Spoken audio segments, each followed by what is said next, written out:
I think by now the debate on why the private sector should be involved in trade policy formulations or on taking positions on trade negotiations is quite settled. Now, from the government's perspective, if you look at it, if the private sector is involved right from the beginning, then obviously, since they are the most important stakeholder in this game, whatever they do, the policies they formulate or the agreements they negotiate, they can get the buy-in of the private sector. So the reform process becomes easier. Representing 30 industrialized countries in the world and established after the Second World War, the OECD has gathered a tremendous amount of knowledge in how you improve policy for governments, but also in terms of how to work with the private sector to improve policy. Is that the private sector, in my view, is very much the customer of government. To take a private sector analogy, I come from the private sector, so I think in this way, but I think there's lots of truth to this, in the sense that the government is there to make policy to allow the private sector to work more effectively and create growth and employment. Now, as the private sector is the customer of government, what do companies do with their customers in order to improve products and services? Well, they talk to the customer. That's one of the first things you want to do. This is what you do through surveys and analysis. And so governments have all to gain from having an effective dialogue with the private sector to understand what are the customer needs to make policy more effective there. I think the first point to make is that for private sector to influence government, first you have to know how government makes policy. A second point here is then how can you influence policy without having direct clashes with government. And then there's the third approach, of course, which is what we would call the indirect approach, in which you use effective international organizations to channel your priorities in tax, in fighting corruption, in regulatory reform, but you don't appear directly on the scene. You've just influenced the conclusion. A few recommendations. Well, it won't come as a surprise, the first one, which is you have this indirect channel to influence government policy. If it's done in an effective and rigorous way, this is something you really want to leverage. Use your tax experts, use your anti-corruption experts, your lawyers in your private sector groups to give input into these analyses which are performed, because we have direct access to the top levels of government and they listen to us, the groups. You're not going to win if you just represent one interest, exporters for textiles, for example. You need to find ways to find common themes with a wide range of groups in order to increase the critical mass and reduce risk in terms of interacting with government. When we come out with our conclusions using this investment reform index type approach, we use the media. We go and have presentations in each country on the results that have been achieved, with press conferences, with the government who has to answer and agree on priority. Now, even in Malaysia, I must say, as I said in all sincerity, business advocacy or effective business advocacy was not there in the early years. It became a more recent phenomenon, really. And in the earlier years, the private sector was completely disinterested. It left the kind of policy making, trade policy making, essentially to the government. They let the government do the thinking and do whatever they wanted, and the private sector just stood by, a laid back kind of an attitude. The turning point came only after the conclusion of the Urugaraun Agreement. Fortunately for Malaysia again, we have in the country an umbrella organization called the Federation of Malaysian Manufacturers. There are individuals in the private sector who are very committed not only to their company's interests, but also who have been keeping in touch with the developments that are taking place in the multilateral trading system. So these are the guys who have been actually driving the kind of activities which the Federation has been pursuing, and they have been successful. And to show you how successful the Federation has been, that only the representative, one or two, of the Federation of Malaysian Manufacturers are included in the delegations which go for negotiations, either in the WTO. And we have moved from, as I said, from a phase of consultation, participation, to now what I call effective business advocacy. In the case of Swaziland, I think we come from a history where at some point in time, not very long ago, in the early year 2000, dialogue between government and business was at its lowest ebb. There was just nothing happening. It was very much adversarial. It was in 2003 that the two big business organizations in Swaziland decided to merge.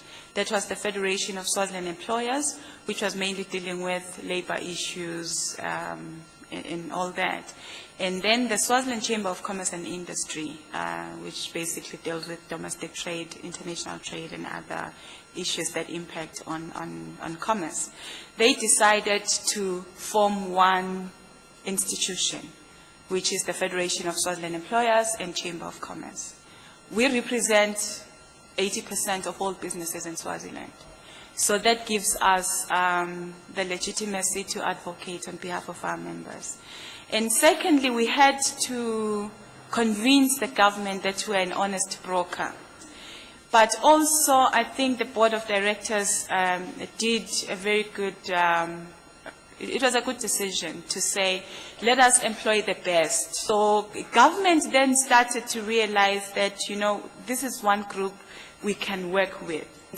Even though we're at a point where government would come to us to say, we are now negotiating the economic partnership agreement, and what are the implications for public sector or for private sector? We are trading with the EU mainly in sugar, citrus fruits, which has implications. So they come to us to say, what are the implications? Our financial independence makes it in such a way that we are free to constructively criticize the government. The responsibilities, what business has to do to contribute to economic development of the country, contribute to export development, and what the government has to do.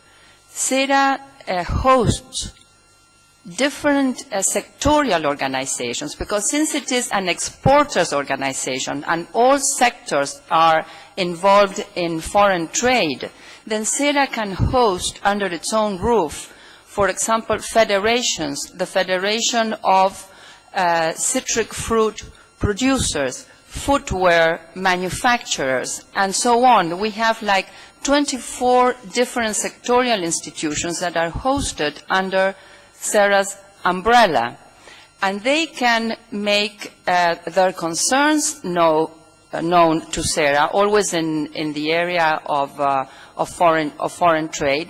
And when SERA talks to the government or makes a suggestion to the government, it's not carrying its own voice, but it's a representative voice of many other sectors. When you have developed throughout the years a relationship of trust, of being an objective interlocutor, of doing what Mr. O'Sullivan said, not lobbying directly, but presenting yourself as an objective actor or stakeholder who understands also what are the government's needs and how the government needs to arbitrate among different very legitimate interests. If you take this stance, if you position yourself in that way, you will become a very respected interlocutor, but also quite powerful, I would say, in a very subtle way. I have participated in many national consultations, particularly on agriculture. The Ministry of Trade gets swarmed by all sorts of questions in agriculture, for which they do not have answer, because most of the time those consultations are not done in coordination or in collaboration with the Ministry of Agriculture. So here is the problem from the government side. And secondly, the those sectors are not well informed. And here the role of the government is also to inform them what kind of input they want from them. You said that your organization was financially self-sufficient. How do you all go about achieving this financial independence from government? 80% of our funding comes from subscriptions. We do sell some import and export documents. We also sell some pieces of legislation. We bind it very nicely. Sometimes we burn it on CDs, so we sell to members. We also conduct consultancy services. We provide consultancy services to members. We conduct training. Training is a major component of what we get on the side. And then we are receiving quite a lot of interest from the donor community. Swaziland looks like new. We have cases where a government comes and supports this private sector, and another government comes and there's a shift. So can there be some comment on a long-lasting relationship? Thank you. Being new, it is not new. I said earlier on that it's a merged structure of two old organizations. In the last two years, we tried to build the so-called public policy unit. That means a law came into force that compels the whole governmental institutions to have this specific department designed for ex-ante and ex-post analysis of each public policy making. But let me tell you, it's so easy to enlarge the bureaucracy. It's so difficult to make it effective.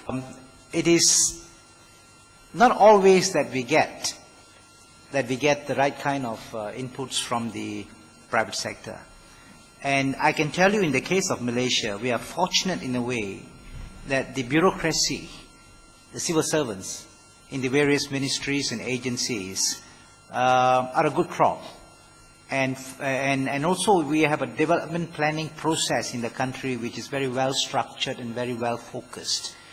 And in most cases, you find that the government sector, relevant ministries and agencies are well placed actually based on analysis, take decisions, well-informed decisions on what would be in the best interest of the country.